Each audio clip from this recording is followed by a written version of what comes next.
और अब बात बाजार और कारोबार की। बाजार आज लगातार तीसरे दिन गिरावट के साथ बंद हुए। सुबह बाजार हल्की तेजी के साथ खुले, लेकिन बाद में मुनाफा वसूली हावी हो गई। अंत में निफ्टी 90 अंक फिसलकर 15,119 पर और सेंसेक्स 450 से ज्यादा अंक टूटकर 51,325 पर बंद हुआ। आज ऑटो शेयरों में जोरदार बिकवाली देखने को मिली। सरकारी बैंक शेयरों में निजीकरण की खबर आने के बाद से जोरदार रैली जारी है। ओएनजीसी और एनटीपीसी आज के टॉप गेनर्स रहे। बजाज फाइनेंस और कोटक बैंक टॉप लूजर्स रहे।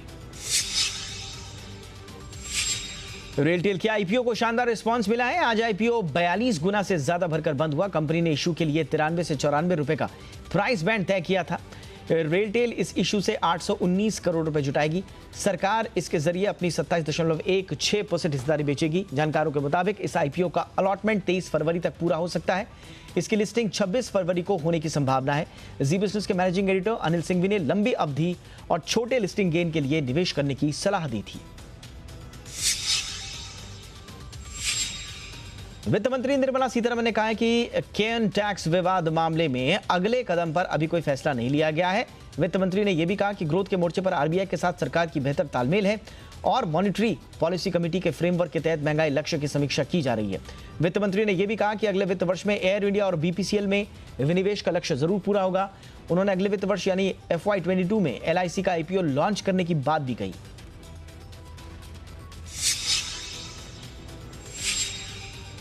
आरबीआई ने पीरामल ग्रुप को दीवान हाउसिंग फाइनेंस के अधिग्रहण को मंजूरी दे दी है। यह मंजूरी पीरामल ग्रुप के बोली जीतने के करीब 1 महीने बाद मिली है। 15 जनवरी को पीरामल ग्रुप ने कर्ज में डूबी DHFL को खरीदने के लिए बोली जीती थी। DHFL पर 91,000 करोड़ रुपए का कर्ज है। इसमें bank, national housing board, mutual funds और बॉन्ड होल्डर्स का पैसा शामिल है। फ्यूचर ग्रुप और रिलायंस इंडस्ट्रीज की डील के खिलाफ अमेजॉन ने अब NCLT का दरवाजा खटखटाया है। अमेजॉन ने फ्यूचर ग्रुप के शेयर होल्डर्स की होने वाली बैठक को रोकने की मांग की है। अमेजॉन ने LCLT में कहा कि मामला भी सिंगापुर इंटरनेशनल आर्बिट्रेशन कोर्ट में है, इसलिए डील को मंजूरी देने में के लिए होने वाली मीटिंग को मंजूरी नहीं मिलनी चाहिए। डील को CCI, सेबी और एक्सचेंज की मंजूरी मिल चुकी है। इसे अभी NCLT और शेयर होल्डर्स की मंजूरी मिलना बाकी है।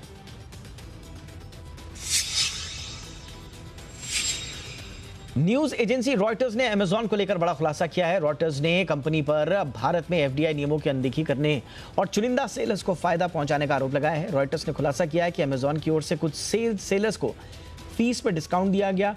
साथ ही बड़े सेलर्स की इन्वेंट्री पर अमेजॉन का कंट्रोल है। रिपोर्ट के मुताबिक अमेजॉन की गड़बड़ियों से छोटे कारोबारियों को नुकसान हुआ है। अमेजॉन ने इस मामले में सफाई देते हुए कहा कि कंपनी पारदर्शिता मार्केट प्लेस चलाती है और पारदर्शिता के साथ और सभी सेलर्स से समान व्यवहार भी करती है। एप्पल भारत से कंप्यूटर प्रोडक्ट्स के एक्सपोर्ट को बढ़ावा देने के लिए नई प्रोडक्शन लिंक्ड स्कीम में भाग लेने की तैयारी कर रही है। सूत्रों के मुताबिक कंपनी देश में iPad मैन्युफैक्चरिंग शुरू करने की योजना बना रही है। सूत्रों के मुताबिक सरकार टैबलेट, लैपटॉप और सर्वर जैसे प्रोडक्ट्स की मैन्युफैक्चरिंग को बढ़ावा देने के लिए एक और इंसेंटिव स्कीम लाने की तैयारी कर रही है। नई PLI स्कीम का बजट 7,000 करोड़ रुपए का हो सकता है। उम्मीद है कि यह फरवरी अंत तक लॉन्च होगा। नौकरी करने वालों के लिए अच्छी खबर है। इस साल पिछले साल के मुकाबले करीब डबल इंक्रीमेंट मिल सकता है, यह दावा किया है डेलॉयट इंडिया की रिपोर्ट में। रिपोर्ट के मुताबिक इस साल 7.3% की एवरेज सैलरी हाइक हो सकती है। 2020 में कंपनियों ने 4.4% का इंक्रीमेंट दिया था, हालांकि 2019 में यह आंकड़ा 8.6% रहा था। रिपोर्ट के मुताबिक इस साल 92% कंपनियां इंक्रीमेंट देने जा रही हैं, जबकि 2020 में सिर्फ 60% कंपनियों ने ही सैलरी बढ़ाई थी।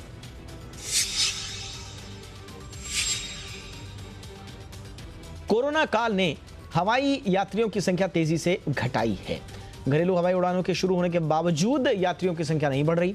एविएशन रेगुलेटर DGCA के मुताबिक सालाना आधार पर जनवरी में हवाई यात्रियों की संख्या 40% घटी है। इस साल जनवरी में सिर्फ 77 लाख लोगों ने हवाई यात्राएं की, जबकि पिछले साल जनवरी में कुल 1 करोड़ से ज्यादा लोगों ने हवाई यात्रा की थी।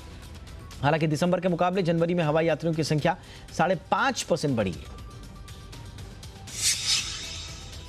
देश में फास्टैग के जरिए टोल कलेक्शन तेजी से बढ़ा है। अब नेशनल हाईवे पर 89% टोल टैक्स की वसूली फास्टैग के जरिए हो रही है।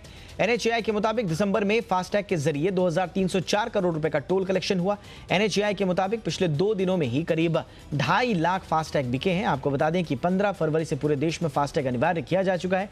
अगर गाड़ी में फास्टैग नहीं लगा होगा तो टोल पार करने के लिए दोगुना टैक्स देना होगा।